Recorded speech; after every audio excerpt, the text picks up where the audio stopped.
مانگی ڕەمەزان مانگی عیبادەت و لە خۆگرتنەوە و کەمکردنەوەی خەرجیەکانە، بەڵام پێچەوانە لە هەرێمی کوردستان و لە بەشێک لە وڵاتان لەم مانگە پیرۆزەدا زۆرترین خەرجیان دەبێت، بە تایبەتی بۆ بەرهەمە خۆراکیەکان لە کاتێکە سەدان خێزانهان بە برسێتی ڕۆژ دەکەنەوە. خۆراک چیرۆکە گەورەکەی بە هەدەردانی پارە و وزەی جیهانە. ساڵانە یەک لە سەرسێی ئەو خۆراکەی بەرهەم دەهێنێت بە پیرۆ دەچێ و ناگاتە هاوڵاتیان، واتە ساڵانە 1 ملیار و 300 میلیۆن تۆن خۆراک بە پیرۆ دەچێت کە باهەکەی 2 تریلیۆن و 500 میلیارد دۆلارە. بەپێی راپۆرتێکی نێودەوڵەتی بێت ئەو خۆراکەی بە پیرۆ دەچێت بەشی هەموو برسیەکانی جیهان دەکا.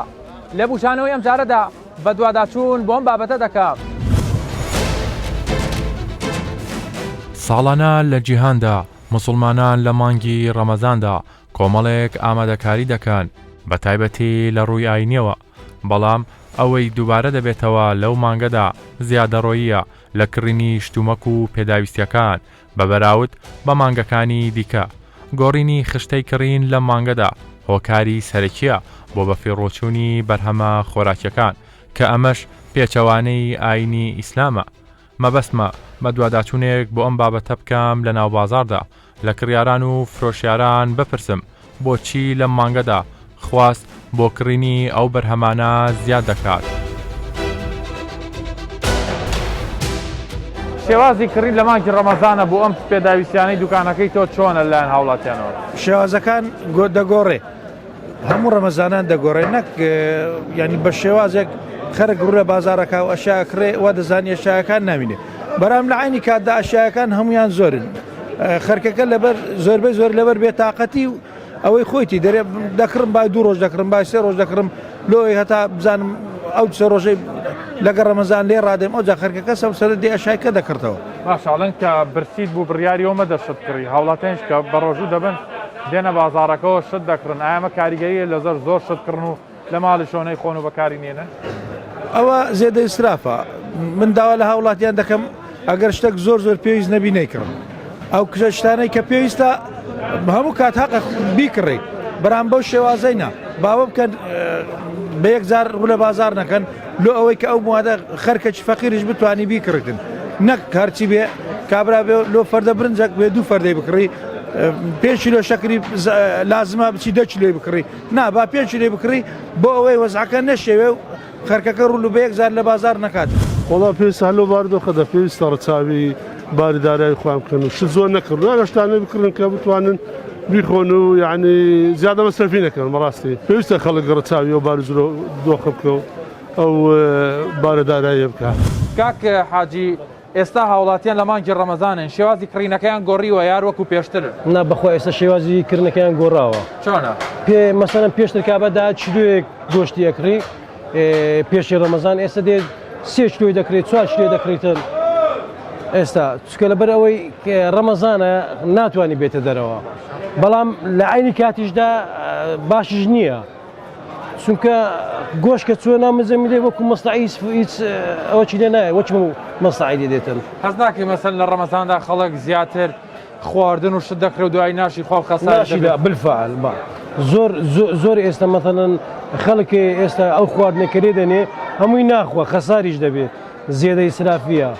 باشە خەڵک ترسی لەوە هەیە لە هەموو شتەکانە لە گۆشتە لە بەرهەمەکانی ترا نرخەکە گۆڕانکاری بەسەرا بێت گران دەبێت بۆیە زۆر دەکڕشتی وا هەیە؟ نا ئێستا گۆڕانکاری بەسەر گۆشی داناتوە.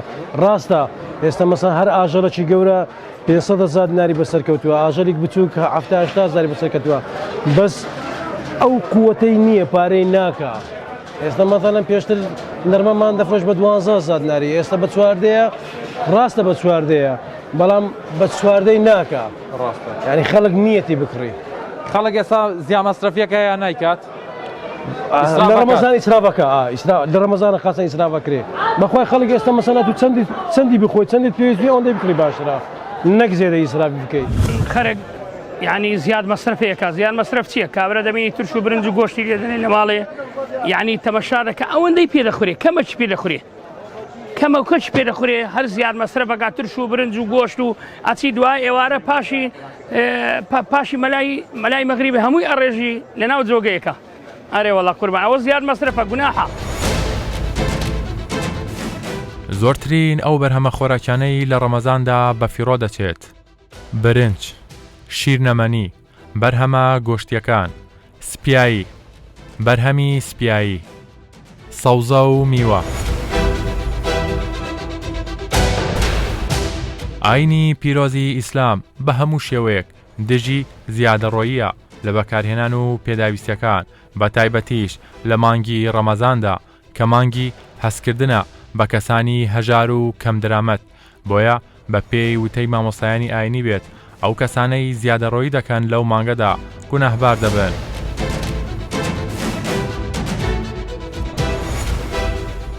پێچەوانەی مانگەکانی تر دەبینین هاوڵاتیان زیاتر لە مانگی ڕەمەزاندا خەرجەکانیان زۆر دەبێت، کەلوپەلی زۆر دەکڕن بە تایبەتی بەرهەمە خۆراکیەکان. ئایا لە ئاینی ئیسلامدا ئەمە ڕێگا پێدراوە؟ ئەوەلەن ئەم ظاهیرە ناشیرنەی کە لەلایەن زانایانی ئیسلام کە بە بەڵگەی قورئان و سونەت شتێکی زۆر ناشیرنە و خەتەرە مەسەلەی ئیسراف.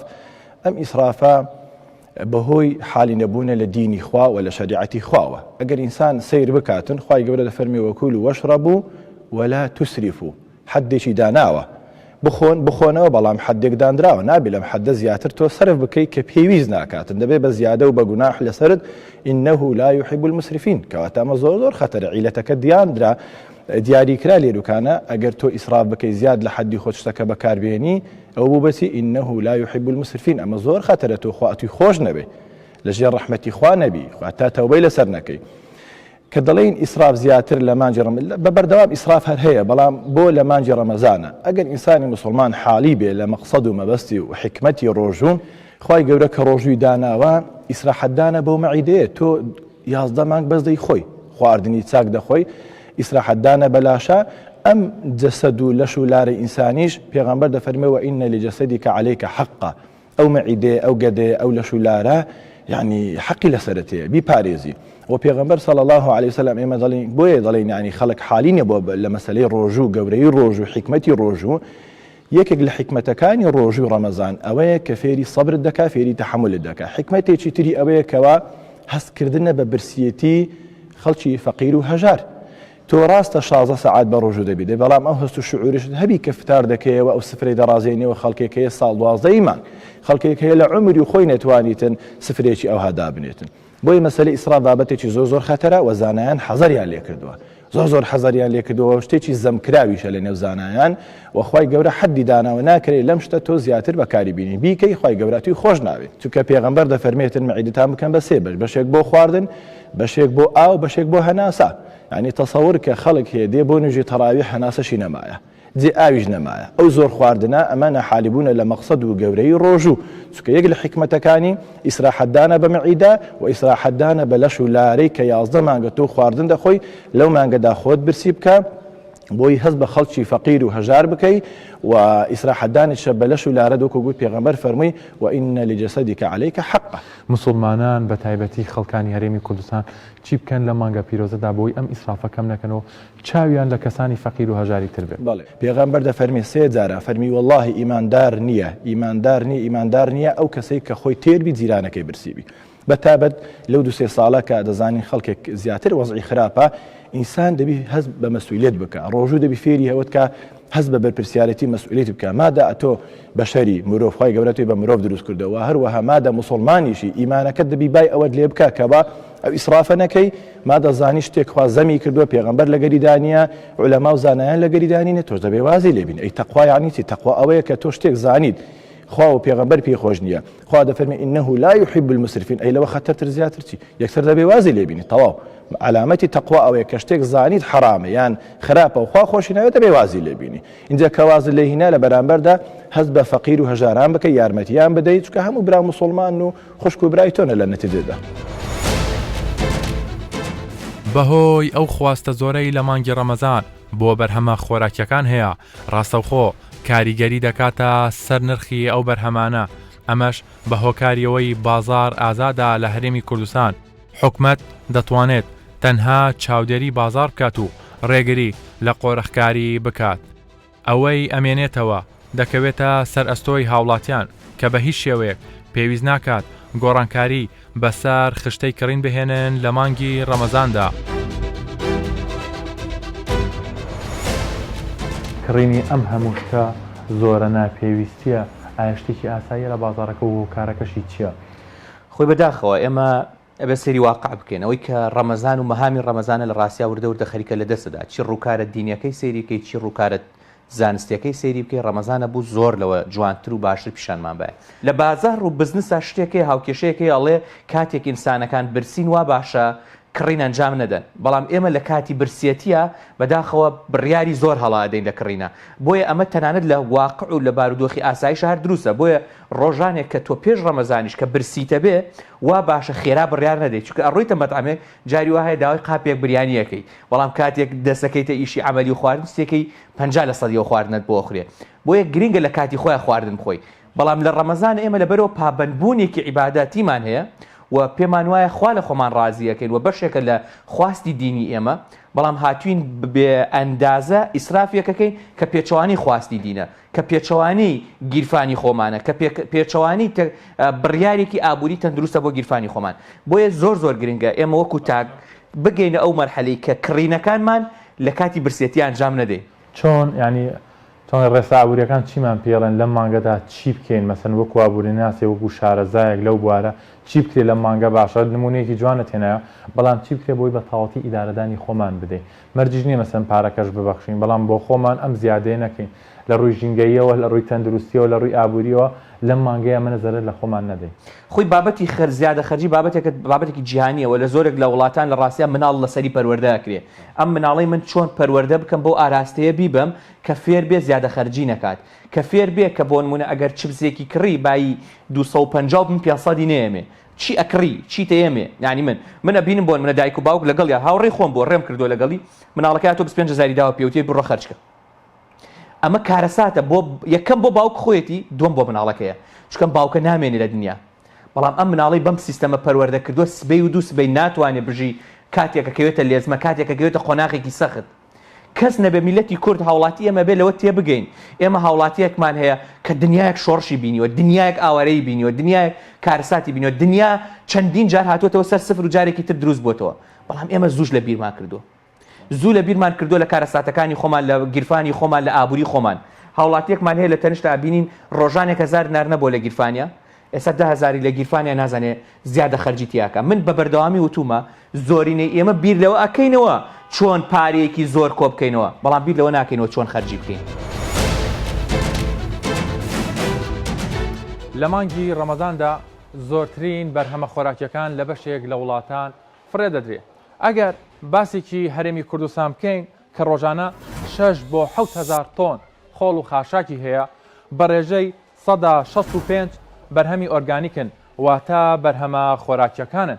هەر تاکێک لە ڕۆژانی ئاساییدا لە هەرێمی کوردستان 700 گرام پاژماوە و زبڵی هەیە، بەڵام لە مانگی ڕەمەزاندا ئەم ڕێژەیە بەرز دەبێتەوە بۆ 1 کیلۆگرام. واتە لە مانگی ڕەمەزاندا هاوڵاتیان بەرهەمە خۆراکیەکان زۆر بەکاردێن و زۆریش فڕی دەدەن. ئەگەر باسی بەشێک لە وڵاتە عەرەبیەکان بکەین، سعودیا کە ساڵانە بە بڕی 13 ملیار دۆلار بەرهەمی خۆراکی فرێدەدا، واتە ڕۆژانە لە مانگی ڕەمەزاندا لە سعودیا 1,000 تۆن بەرهەمی خۆراکی فرێدەدرێت.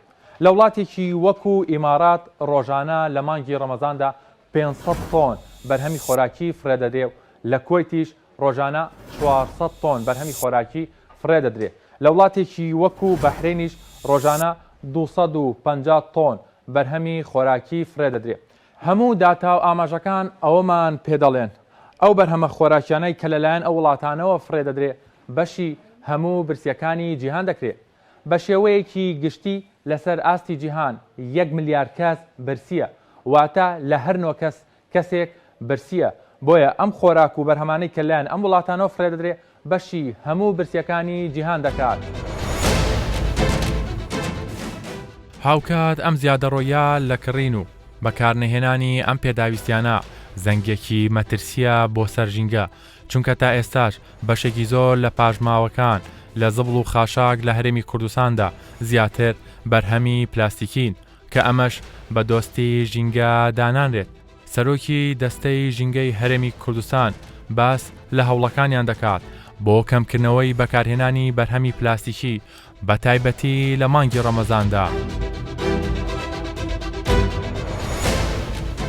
ئێمە وەزارەتی ئەوقاف هاوڕابووین لەسەر ئەوەی کە وڵاتانی دیکەش بێگومان ئەزمموی ئەوانیشمان بینی کە لە مزگەوتەکانە بە هیچ شێوازێک لە بابی ئیفتار و کاتی ڕۆژ و شکاندنە هیچ شتێک پێشکەش نەکرێت ڕووە تەندروستەکەی لەبەر ڕێگرتنە لە ڤایرۆسەکە.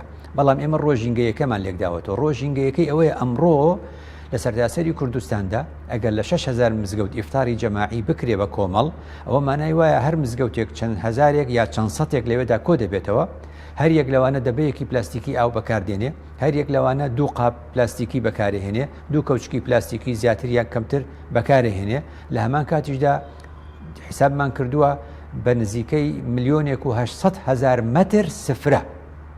ئەگەر حسابی کەین لە هەموو مزگەوتەکانە ئیفتار بکرێ 1,800,000 مەتر سفرەی سەفەری پلاستیک یا نایلۆن بەکارهێنرێ. بێگومان ئەمە ژمارەیەکی یەکجار زۆرە. ئاسانە دەڵێن ئەگە دووشت هەبێ. یەکەمیان ئێرادە بەو مانایی ویستێک هەبێ بۆ جێبەجێکردنی لە ڕووی ئاینی دەڵێن نیەتێک هەبێ.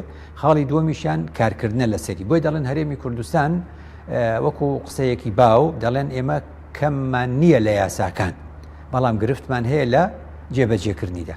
بەڵام باسەکانی ژینگە لەو جۆرەیە کە زیانەکانی گەرماوگەرم دەرناکەوێ. لە ئەنجامدا مرۆڤەکان وا دەزانن زیانێک بە مرۆڤایەتی نەگەیشتووە لە کاتێکە ئەم زیانانە لە داهاتوودا زیاتر دەردەکەون.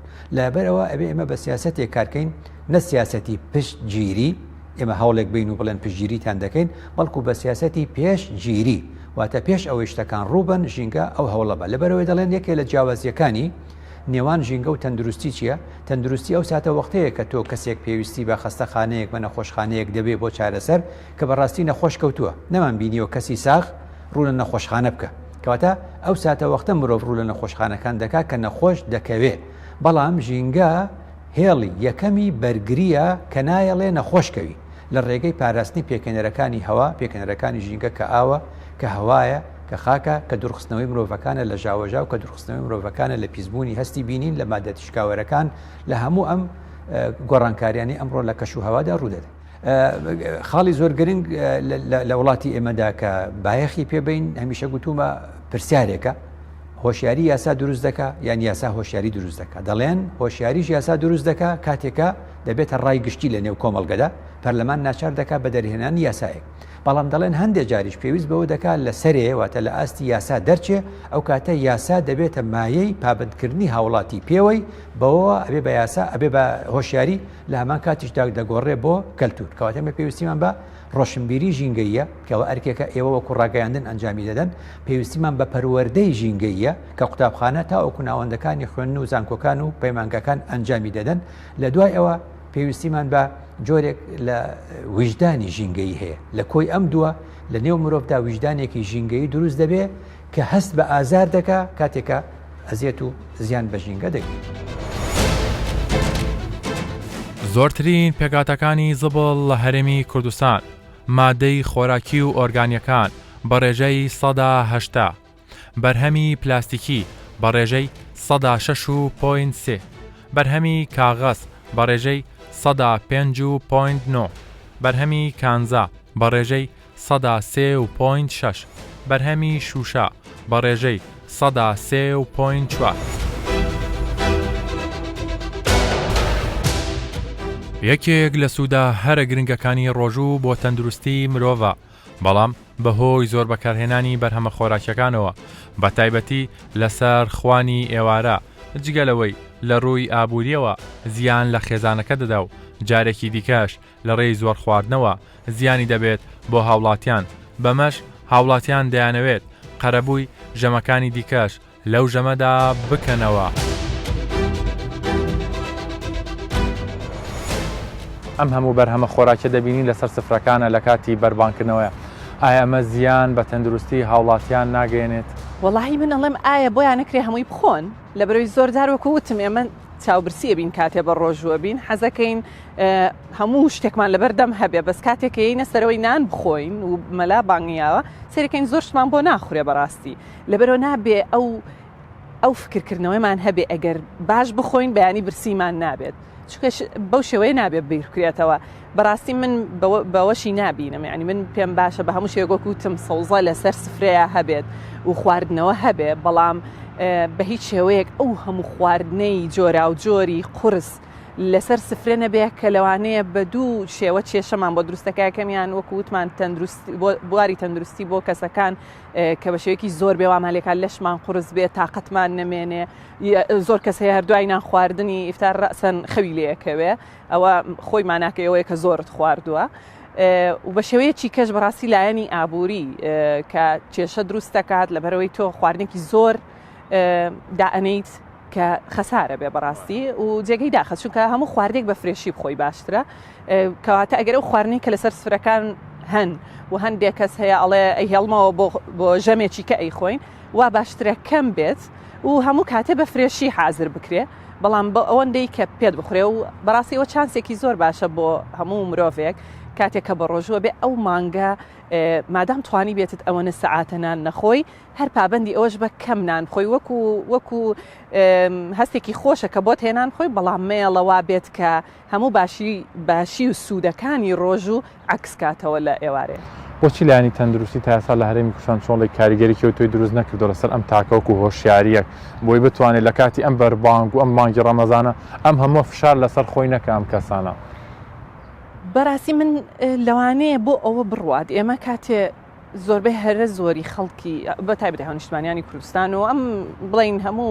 شەرق لەوسەتی شەگرێتەوە عێراقی شەگرێتەوە کە ئێمە لەبەرەوەی موسڵمانین بە ڕۆژوو ئەبین وەکەوەی کەواجی بە بڵین بێگومان ئەوە واجبێکەوە بۆ مسلمانان کە ئەبێ پابندی بن بەڵام هەر خۆی ڕۆژوگرتن سوودی زۆری هەیە بە پێی هەموو لێکۆڵینەوە تازەکان لێکۆڵینەوەی جۆرا جۆر لە هەموو وڵاتانی دنیا ڕۆژوگرتن سوودی بێحەدی هەیە بۆ تەندروستی دکتۆرە ئێستاەوە چ ڕێنمایەکتان هەیە بۆ هاوڵاتیان بە تایبەتی لە مانگی ڕەمەزانەوە مثلەن لە مانگی ڕەمەزانێ چ بخۆن چ و خواردانی بەسەلەن باوەنە زەخت لە خۆیان نەکەن باست کرد ئەمە کۆمەڵێت تەندروستی تە ئینسانێکە بە ڕۆژوە بێ ماوەیەکی درێژخایانی پێچێت پێویستە تەحمولی شێبێ شێوازی خواردنەکان لە سەریەک ئەبێت تەندروست ئەمە نەخێر وەکووتمان هەموو کاتێ بە خواردنەوە دەست پێ بکەی باشە هەم لەبەرەوەی لەش پێویستی بەو ئاوەیە چونکە ماوەیەکی باش نەتخواردۆتەوە هەم لەبەرەوەی جارێکی کە ڕێگری لەواکە خواردنێکی زۆر بە یەک جار بخۆیت ئەڵێن وەکو شیرنی خورما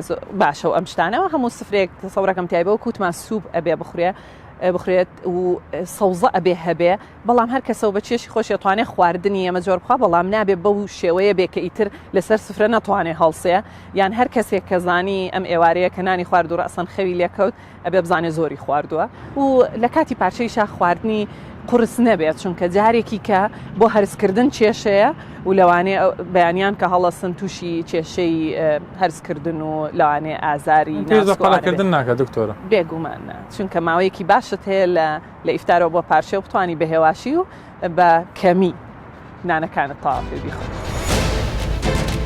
بە پێی راپۆرتە نێودەوڵەتیەکان بێت لە جیهاندا زیاتر لە 1 ملیار کەس برسین و خواردنیان پێناگا بۆیە لە ئەگەری فرێنەدانی ئەو بەرهەمە خۆراکیانە بە تایبەتیش لە مانگی پیرۆزی ڕەمەزاندا ئەوە بەشی هەموو برسیەکانی جیهان دەکات.